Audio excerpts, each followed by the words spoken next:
Welcome to the MS-Perspektive podcast, Perspective with a K as I'm German. I'm Nele von Horsten, MS patient, patient advocate and author. I'm bringing you interviews, inspiration and information about living with multiple sclerosis and show you ways how you can positively influence the disease and make the best out of your diagnosis. On ms-perspektive.com you will find the show notes, 11 free tips as a PDF and lots of other information. And now the show begins. Thanks for tuning in again and welcome to episode number 76. Alemtuzumab, known as Lemtrada and Campath, for highly active relapsing MS. This time the focus is on Alemtuzumab, known as Lemtrada and Campath. It is one of the highly effective immunotherapies and, in a subgroup of patients with highly active MS, even enables disease activity to be halted for more than 5 years. Due to its long-lasting effects on the immune system and sometimes severe side effects, it is used relatively sparingly. It is used as a disease-modifying therapy for active multiple sclerosis, both in relapsing forms and, following FDA approval, also in active SPMS. Due to its mechanism of action, Alemtuzumab leads to immediate immune cell depletion of CD52-positive immune cells, primarily T cells and B cells. It is therefore used, for example, in patients with massive inflammatory activity who are at risk of a rapid increasing in disability.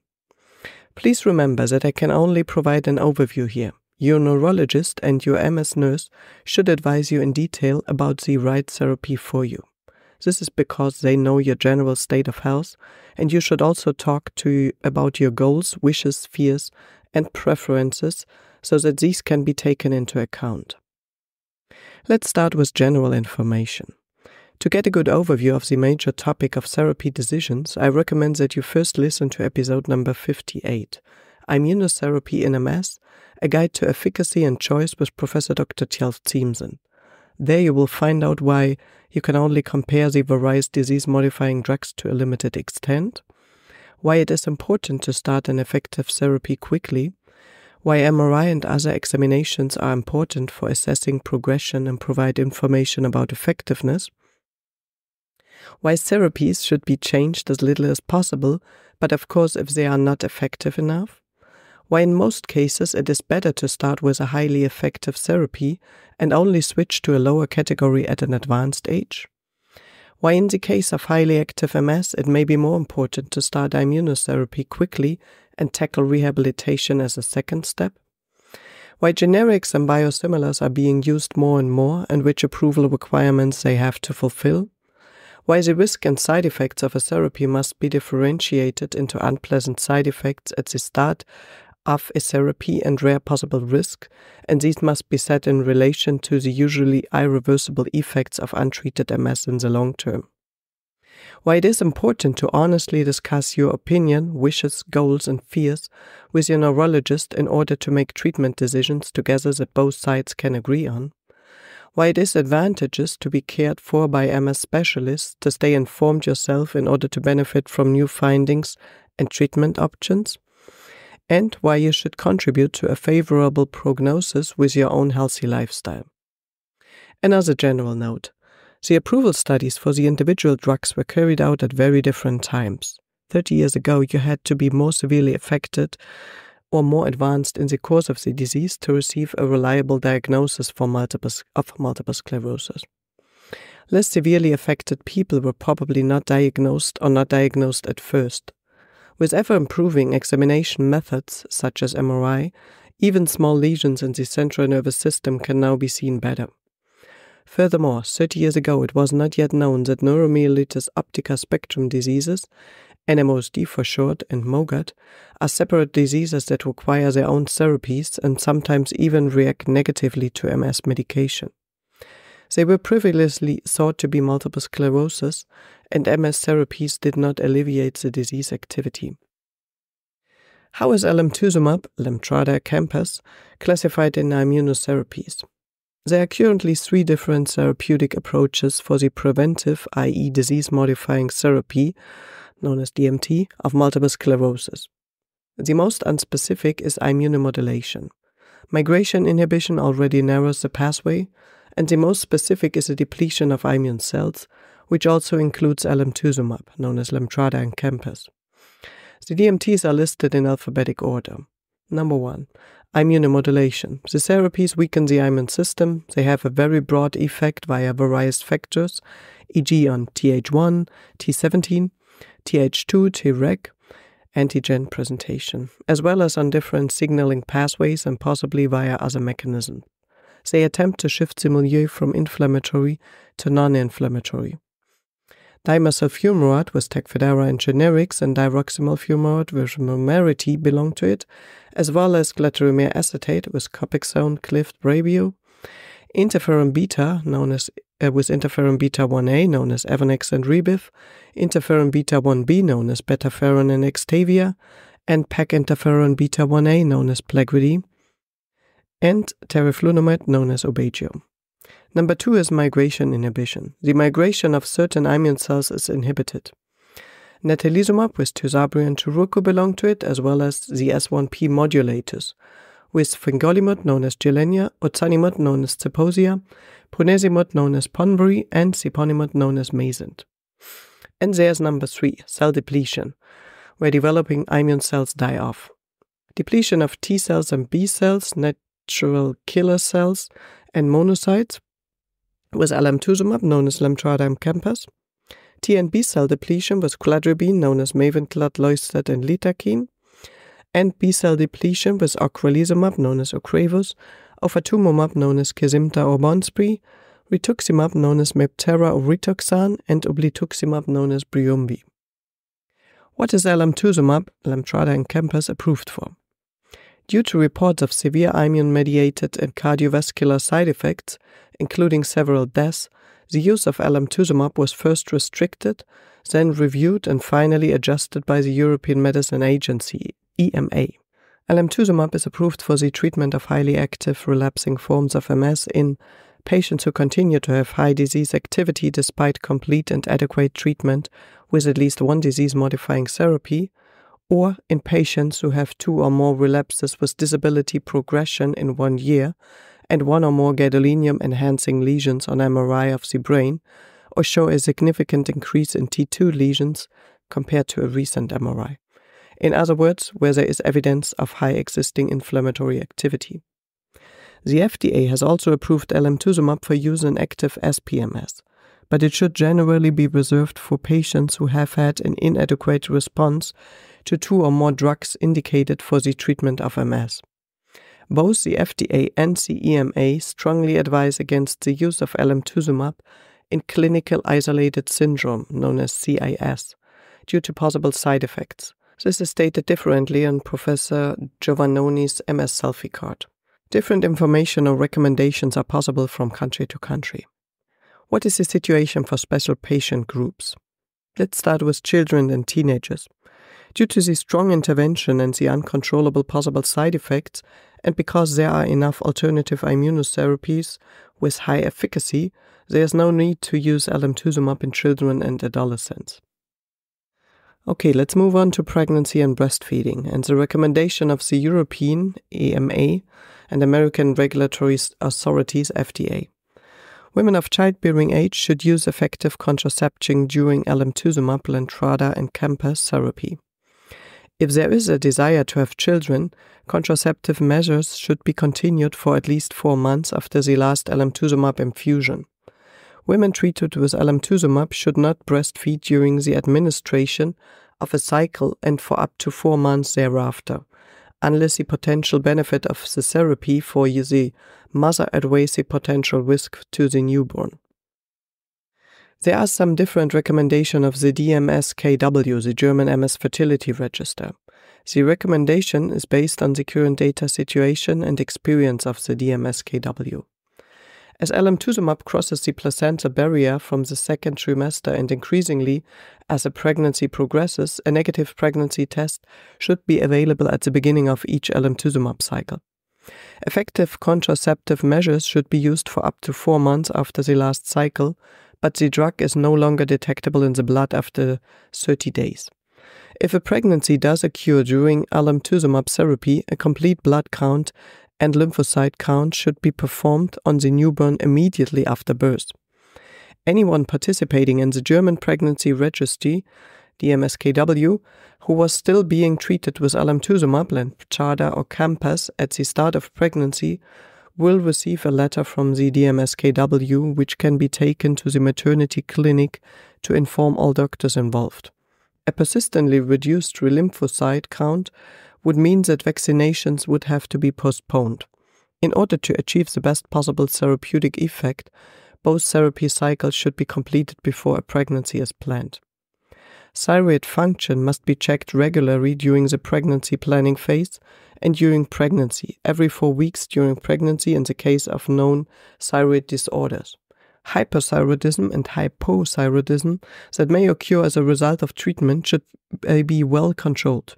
In the case of so-called antibody-mediated secondary autoimmune diseases, which can develop after treatment with Alemtuzumab, pathogenic antibodies could also be transferred to the fetus. This does not mean that the baby will suffer from a secondary autoimmune disease, but that symptoms of the disease may be observed in the newborn in the first few weeks after birth. The gynecologist and, if necessary, the pediatrician should be aware of all concomitant diseases of the mother. According to the information for healthcare professionals, women treated with Alemtuzumab, Lemtrada or Campath should not breastfeed during the administration of a cycle and for up to 4 months afterwards. However, it is known that Alemtuzumab is excreted from the body after 30 days and can therefore no longer be present in breast milk. If treatment with Alemtuzumab was administered some time ago, there are no restrictions on breastfeeding. Who should avoid Alemtuzumab, Lemtrada or Campath? Patients who show hypersensitivity to the substance or one of the other ingredients.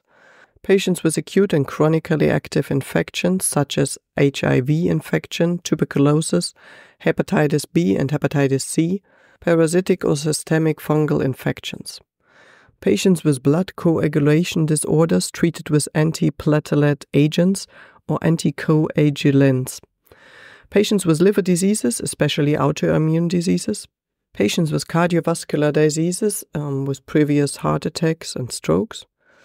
Patients with previous vascular rupture or hereditary predisposition to vascular rupture, e.g. Marfan, Ehlers-Danlos syndrome. Patients with uncontrolled high blood pressure. Patients with diseases of the gallbladder, especially autoimmune diseases, patients with other concomitant autoimmune diseases, patients with decreased neutrophil count in the blood, and patients who are pregnant. A relative contraindication exists for women who are breastfeeding, patients who have a known blood coagulation disorder or who are under drug-induced blood coagulation inhibition, patients with a high susceptibility to infection, e.g. pressure ulcers of the skin, aspiration tendency, frequent urinary tract infections, or opportunistic infections. Patients with clinically relevant uncontrolled autoimmune diseases, e.g. thyroid autoimmune diseases, immunocytopenias including idiopathic thrombocytopenic purpura, rheumatoid arthritis, lupus erythematosus, vasculitis, severe psoriasis, Goodpasture syndrome, chronic inflammatory bowel disease, or autoimmune hepatitis. Patients with a history of malignant diseases that have not healed. Patients with a low platelet count. Patients without antibodies against varicella zoster. Patients with severe hepatic or renal insufficiency. Alemtuzumab should only be used if the disease activity justifies the increased treatment risk, and children under 18 years of age. No data are available on safety and efficacy in pediatric MS. How does Alemtuzumab, so Lemtrada and Campath, work? Alemtuzumab leads to immediate immune cell depletion of CD52 positive immune cells, mainly T cells and B cells. After the acute depletions, B cells recover to the initial level or sometimes significantly more within 4 to 6 months. In rare cases, reactivations of MS in the form of severe relapses have been described during this phase. It usually takes several years for the T cells to recover to near the individual baseline range. In many cases, the T cells remain below the limit where they can work and function normally for a longer period of time. How is it taken? Alemtuzumab is administered as an intravenous infusion in 2 consecutive annual treatment phases. In the first year from day 1 to 5, 12 milligrams each time, which corresponds to a total dose of 60 milligrams. And in the second year, on days 1 to 3, 12 milligrams each, which corresponds to 36 milligrams in total. If there is still or renewed clear clinical and MRI detectable disease activity after completion of the 2 treatment phases, up to 2 further treatment phases with 12 milligram alemtuzumab, each on 3 consecutive days, can be carried out according to the updated approval. The interval to the previous treatment phase should be at least 1 year. How effective is alemtuzumab, so Lemtrada and Campath? Gavin Giovannoni, an MS expert from the UK, has graded his MS selfie cards on a scale of 1 to 10, with 1 being low efficacy and 10 being maximum efficacy.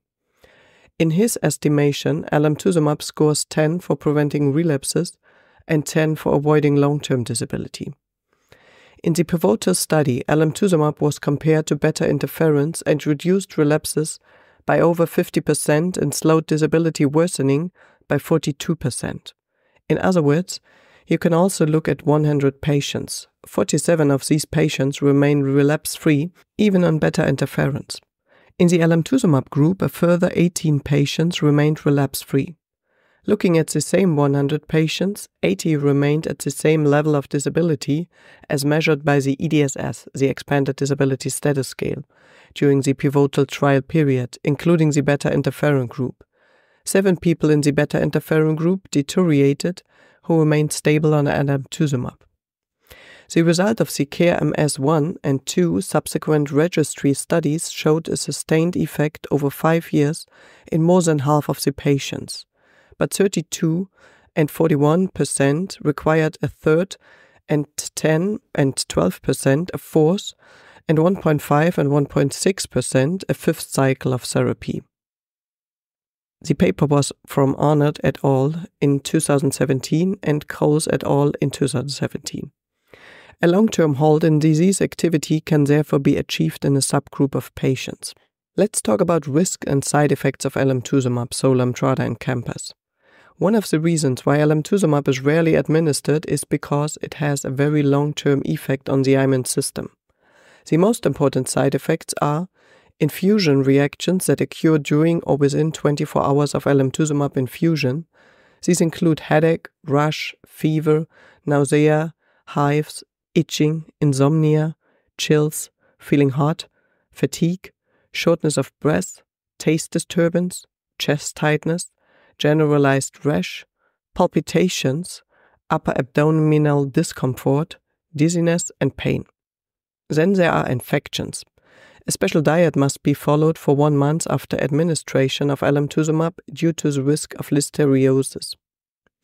Secondary autoimmune diseases, e.g. autoimmune thyroid disease, can be triggered by alemtuzumab.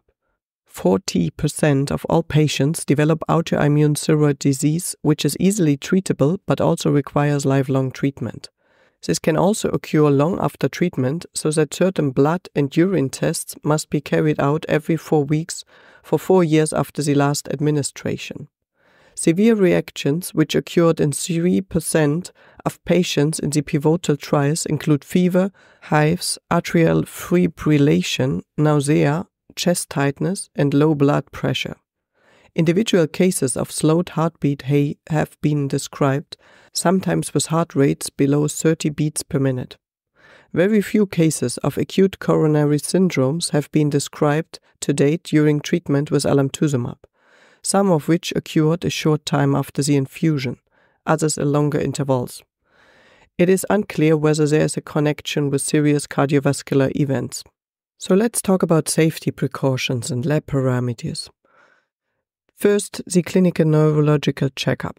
The clinical neurological checkups must be carried out quarterly to check for the presence of infections and autoimmune diseases. If such symptoms are present, appropriate specialists, e.g. hematologists Endocrinologists, nephrologists should be involved in the treatment as soon as possible. MS disease activity must also be monitored in order to better assess the individual risk-benefit ratio. There is an increased risk of infection, particularly in the first few months after Alemtuzumab administration. Patients should be regularly informed of corresponding symptoms: fever, deterioration in general condition, headaches, neurological symptoms. Information should be provided on where patients can go in emergency situations, including outside normal working hours. Let's move on to the basic laboratory program. Number 1 are the routine laboratory parameters. A differential blood count and urine status must be performed monthly for at least 48 months after the last Alemtuzumab infusion. If the platelet count falls below a certain value, a weekly check must be carried out, and if it falls below a particularly low limit, a hematological presentation must be made. The TSH value must be determined every 3 months for at least 4 years after the last Alemtuzumab infusion in order to be able to identify thyroid dysfunction promptly. In the event of pathologically altered thyroid hormone levels, a referral must be made to an endocrinology specialist. Let's move on to the radiological monitoring. An MRI of the brain and possibly also of the spinal cord should be performed once a year to assess the success of the treatment and to detect possible complications of the therapy that are relevant for the differential diagnosis. Contrast agents are only necessary if there are indications of a worsening of the disease or if there is no standardized initial MRI. You do not need to worry about this. It will be checked for you. However, please take the tests seriously and make up for them if you are unable to keep an appointment, and don't skip them altogether. On the MS selfie card mentioned earlier, the side effects are rated on a scale from 1 for few or rare to 10 for many or frequent as follows. Regular side effects at 4, long-term side effects at 9, cancer risk at 5. Alemtuzumab receives the following rating in the MS selfie card overview of the effects of therapy. Clinic visits, many. Family planning, short-term incompatible. Vaccinations, moderate response. And let's talk about vaccinations at the end. The efficacy of vaccinations may be limited during and after Alemtuzumab. If necessary, the success of the vaccination should be checked by means of titer control. Before starting treatment with Alemtuzumab, patients should be tested for varicella zoster, VZV. VZV seronegative patients should be vaccinated against VZV before starting treatment. Other recommended vaccinations should also be carried out before treatment with Alemtuzumab, and the first infusion should not be started until 4 to 6 weeks after vaccination. Live vaccines should be avoided and only administered after a rough risk-benefit assessment. All other vaccinations are permitted during treatment with Alemtuzumab. Vaccinations against herpes zoster, which leads to shingles, is recommended for patients with immunotherapy from the age of 50. In this case, vaccination with the inactivated Shingrix vaccine is recommended. Let's move on to the sources. I used the following sources to create the content. The quality manual of the German KKNMS on Alemtuzumab, so Lemtrada and Campath, the MS selfie info cards by Professor Dr. Gavin Giovannoni, the German Multiple Sclerosis and Fertility Registry, DMSKW, and the German DSIMS information on Alemtuzumab. One final note. Please remember, there is no one great medication that helps everyone, but it must always be weighed up what suits a particular person best. Other illnesses, personal goals and preferences must also be taken into account. Your neurologist and MS nurse are the right persons to talk to and can make individual recommendations. This episode is for information purposes only and does not constitute a recommendation. What helps one person may not help another. I hope that, together with your neurologist and MS nurse, you will quickly find the right immunotherapy for you, and that you can lead a fulfilled, happy and self-determined life with MS, supported by a healthy lifestyle and a dose of fortune. Before I end, just another hint. You may also want to listen to the following episodes on other DMTs. Number 61 on dimethyl fumarate, so Tecfidera, and diroximel fumarate, so Vumerity. Number 65 on glatiramer acetate, known as Copaxone, Brabio, or Clift. Number 68 on interferon beta, Evonex, Betaferon, Extavia, Plegridy, and Rebif. Number 70 on teriflunomide, so Aubagio. Number 72 on natalizumab, known as Tysabri and Churuku, for active relapsing remitting MS. And number 74, S1P modulators with fongolimod, known as Gilenya, ozanimod, known as Zeposia, ponesimod, known as Ponvri, and siponimod, known as Mayzent, for active RMS and SPMS. I hope you enjoyed this episode and learned something new about the immunotherapies and especially about Alemtuzumab. By the way, next time I will be talking to neurologist Dr. Emin Rabia Kok about tailoring MS treatment, the impact of mood disorders on patient care. Very interesting topic, so please tune in again. And remember, stay as healthy as possible and try not to get a cold like me and make the best out of your life. And of course, I would be very happy if you recommend the podcast to somebody who might be interested in the content. If you rate the podcast wherever you listen to it. And if you are missing a certain topic you would like to hear more about, please send me a note on Instagram or on my email, so nele@ms-perspektive.com, perspective with a K as I'm German. And see you next time. Bye. Thank you for listening today. I hope you found it helpful. You may also be interested in the previously published episodes and posts, which you can find at ms-perspektive.com/podcast, perspective with a K. You can also get a free PDF with 11 tips for your positive impact on MS at ms-perspektive.com/newsletter. If you'd like to get in touch, you can reach me at nele@ms-perspektive.com or on social media. See you next time.